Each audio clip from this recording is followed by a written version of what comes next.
guys, back again. I feel like we should 36. 36. You did check. I checked this time. Yeah. I feel like we should name the people who faithfully watch this. You know, like Jimmy Buffett, his followers are called parrot heads. We just call our people like rapites or something like that. Fellow rappers. Fellow rappers, welcome to another episode of The Rap, where we try to catch you up on some of the things that we've been talking about around here, just give you food for thought. We apologized last week. Levi said that the rap came out with very little fanfare. Little fanfare. On Monday. It was not premiered. It was just there. On Monday. You know, and so we've been trying to find out Spotify drops it much quicker if I do it that way. Oh, well, nice. I don't know. But we feel like Saturday's a good time because it drops during that Saturday morning cartoon time. All right, and we are You have the option of. Do they even have Garfield cartoons anymore? I don't think they do. Geez, I haven't seen one, but I grew up watching them. Talking the other day with somebody about Looney Tunes. Oh yeah. Oh man, you remember Saturday morning Looney Tunes sitting there? Anyways, you got a couple Looney Tunes here, so I feel like we fit really well in the Saturday morning cartoon time slot. And at the end, we'll just do That's all, folks. Maybe we'll do that today if we think about it at the very end. So let's get right into things today. We do not want to take up time. We want to be respectful of time with people and those who are watching. So we, again, just to kind of catch everything up, we have started and entered into what we're calling the Bible Engagement Project, journeying through the Bible in a year, Genesis to Revelation, catching all of the story, the whole story, nothing but the story. Right. That it is one cohesive story from front to back. There's one story being told. And the large point, I would say the focal point of all of that story is none other than Jesus himself. Yes. Jesus is the point of all of Scripture. Everything points to, and then when Jesus comes, everything flows out of Jesus. And so we talked a little bit about that last time. We talked a little bit about what the project is all about. And then this last week, we actually kind of got right into everything. Right? Got into the story, all right? We went all the way back to the very beginning, to Genesis chapter 1. Verse 1. Verse 1. All of it, Yeah, man, people getting a little worried, weren't they? Because I dwelt on Genesis 1:1 for a little bit, and they're like, we were starting to get worried. How in the world is he going to get how through long is this sermon going to be? Yeah. Oh, you thought when I said today, we're going to talk the entire creation story in one verse. One verse. So, and if we remember what is so important for us to go, to you in your mind, why is it so important to go back to the beginning? What is so important about Genesis 1:1 and what follows to set up everything that we're going to be talking about? I think that to really catch God's heart for his people, we need to realize that he didn't have to create us. No. Right? God didn't need us. No, and that's one big thing we said that's too, a huge right? thing. God is self-sufficient. He's self-sufficient. He doesn't need us. He created us. And I think too, if you really pay attention to that creation story, we also see what we're worth to him. You know, because every other animal you see God creating, or every other element in this world that he's created, he spoke it into existence. Mm-hmm. But you watch him create man and create woman. Formed woman. Like formed man. Hand. Handcrafted is what we call it. I think of it like this way, I like baked goods, like pie and stuff like that. Who doesn't? But the homemade stuff's always better. Yeah. Right? Yeah. And I think of it this way, like leave it to me to go to food as my metaphor, but I'm there with you. but you know what I mean? Like it's this image of care. Of God cared enough about you that you were uniquely formed. Yeah, and it's not random. It's not chance. We are not accidents. It was on purpose. I think that's a timely message for us in this day and age is you are no accident, right? You are created for purpose. Yep. And that's the way to say it. Like God created us on purpose for purpose. Yeah. So yeah, absolutely. I read a line, didn't get a chance to really use it this past Sunday, but it said, in the whole scope of a grand, big, huge universe, the earth is like a little tiny dot in all of that. Yeah. And yet, this is the amazing part of this. Not only does God have care in creation, but later when Jesus comes onto the scene, it says that the earth is the only planet that God has visited, come down to. Took on human form to come down to this earth, to be with us, to know us, and to save us. Yeah. But let's not get too far ahead of the story, right? You talk about that, and I hear the psalm. What is man that you're mindful of him? Yeah. And it's the psalmist saying, "Who am I, God, that you're showing all this favor towards us? Us humans, us creators." We should have that. We should have that feeling a lot more than we often do. Yeah, that feeling of wonder. Oh, yeah, and just like I feel so small, man. But at the same time, I feel so loved. Yeah. And cared for, watched over, covered, protected because of what God has done in creation. And there's a lot going on in Genesis 1 through 31, days of creation and everything that's happening there. But, in addition to what you've already talked about, what's another highlight that really grabs a hold of you in those 31 verses about creation and about God being our creator? It shows ownership. Yeah. If there's any question on, whose the earth is. Who's in charge? Right. Who's the authority? Whoever made it, he's got some pull, Yeah, got some sway, He's right? got some sway. This is the amazing thing about it, too, when you talked about it. We don't often think about this. We feel like we read Genesis 1 and 1:1, and we've dropped into this moment of creation, of the start of everything. Which, by the way, just as an aside, Moses writes this book. That's what we believe is the author of Genesis, but he writes it well after the fact of creation. No one is there at creation when God does all of this. Right. Not even Adam at this point. No, not even Adam until the very end, last day of creation. He doesn't get to see the first 5 days of creation. He just gets to see the after effects of it. I just think about what it would have been like to be there. And this is, again, probably why I'm not God, because I would have totally made man probably first and then just showed off with with everything else. But there's a logical order to everything, why it has to be made in the order that it has to be made to be a sustaining of everything that comes after it. But I just always think about that. Nobody was there to see that. And again, just shows me God, he's not trying to show off. He's got a purpose here in doing all of this. But one thing that really stands out to me, we don't often think of, is when we show up in Genesis 1:1 until about verse 3, all of that stuff is really before creation, which hits on your point of what you said. There's ownership there, there's authority there, because God exists before creation. Yeah. Before he speaks an entire universe into existence, God exists. Yeah. I mean, that's it. We started with that on Sunday. We really like to 4 words into the entire Bible, and it establishes everything for us. Yeah. In the beginning, who? God. Now, I don't want to get too far ahead of things and give too much of a preview, but I feel like it's always good to have a preview. This upcoming week, when everything goes awry, that's the genesis of the big problem. No pun intended, but kind of pun intended. The genesis of the problem. People forget who's really in charge here. Yeah. Whose word really matters in all of this. Yeah. Whose opinions matter in all of this. There's only one person.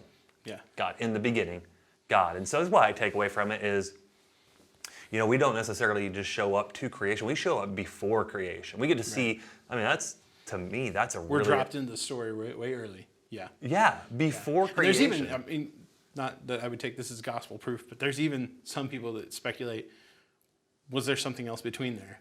Which we don't know that. But, I don't know. I read a lot of that and studied. And you got this, obviously, this at least a short span of time. Yeah. It's formless, right? And then everything starts. Formless, empty, desolate. You remember the word that we talked about? What the word was? The fun little rhyming words. No, I can't remember how to pronounce it. So when it says that the earth is formless and empty, really the idea there is that it's desolate, it's uninhabitable, it's not great for life. It's the Hebrew word tohu wabohu, which to me sounds a lot more African than it does. Yeah, or it doesn't sound like a Hebrew word, does it? Right? But it is. It's a Hebrew.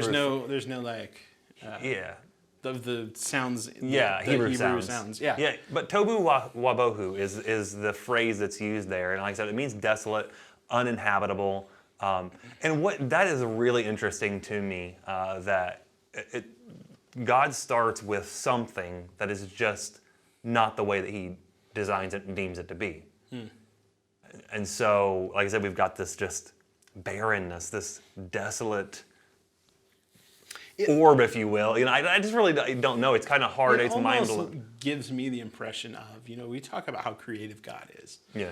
And it almost gives us this, God lays out this blank canvas, right? And says, I'm now going to watch. do something. Now watch. Yeah, yeah. And what is the very first thing that he does? He's got this formlessness, this emptiness, this desolate, barren wasteland.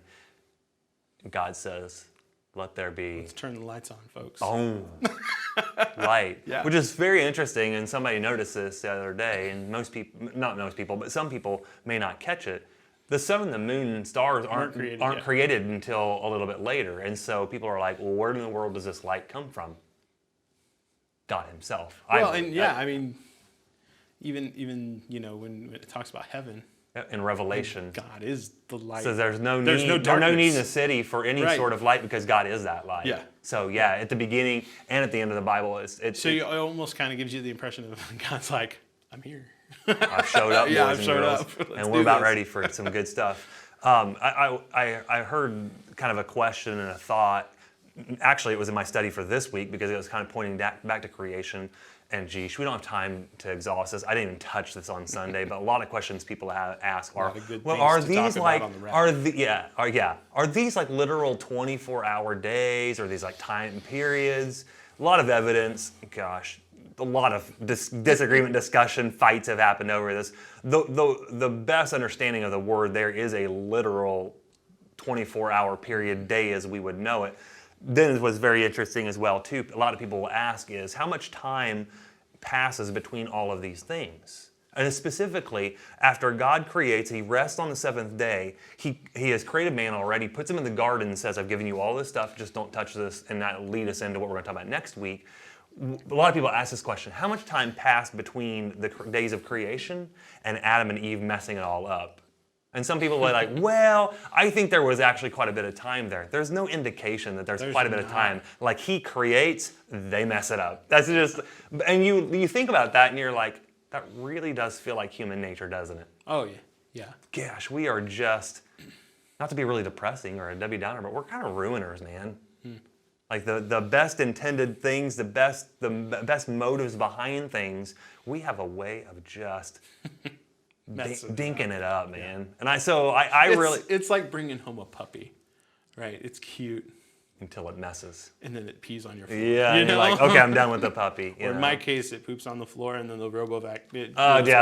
Let's not get into that. But I really think there's a lot of good evidence, and again, this is not like thus saith the Lord and like the gospel here. I believe there's good precedent that these are literal days, and that there is not much time between when things are created and when things fall apart, which we'll talk about next time. Although there had to have been some sort of time frame because, it mentions that God would walk with them in the cool of the day. So there was already a precedent, or precedents started there. Yeah. You get I'm with you. I don't think it was long. I don't know how, it could have been like one day of him walking in the cool, That's true. That's true. So That's true. I don't know. Again, it's not a salvation issue for me. Like whatever. We know what we need to know from that Here's a story. salvation issue. Here's an important issue. Here's a foundational doctrine issue of everything. Yeah. In the beginning, God. God is our creator. And so I think that's really important for us to establish from the very beginning of everything because it sets up every problem that happens in the Bible. Everything, even in the fall that we talk about next time, and then everything is just like, it just degenerates from there in the history of Israel all the way up to our time.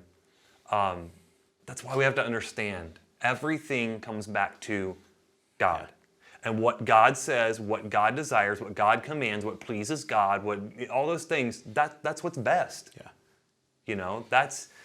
So God forms the universe from formlessness, forms this earth from formlessness, and says it's good. Yeah. This is the right way for things to be. And part of that is, as we get to the end of Genesis, the pinnacle of all creation, what everything's pointing to is the creation of man. Yeah. And he says, at the end of that day, day 6, it is very good. Very good. Now, some people would say, well, that means that he's saying that humanity is very good. I just believe that everything he's created to this point is now finally completed in the creation of man. And now he looks over all of creation and says, this is very good. This is the way it's supposed to be. His crowning Achievement. Ta-da. Here. Ba-ding. Yeah. I mean, he stops. That's it. Well, again, going back to that artist and painting analogy. Yeah. You're working on it. Oh, that's good. That's good. That's good. And it's finished. Oh, that brings it all together. Yeah. You're like, It's a focus. It That's brings really everything good. together Yeah, in the yeah. picture. So like I said, I think that starting here is obviously very natural because it's the beginning of the Bible, but it's at the beginning of the Bible for a very good reason. Right. And there's something that needs to be established at the very beginning of all things here for us to understand the rest of the story right. all throughout the Bible. And it's important, we've talked about this before. Everything that's in the Bible is in there for a purpose. Yeah. Right. And so when we read the creation account, we need to be, okay, God could have just left this out and just said, yeah, I created you, and moved along. There's a reason he took the time to have Moses write out, okay, this day I did this, and then this day I did this, and then I did this. Yeah. There's a reason, Yeah. right?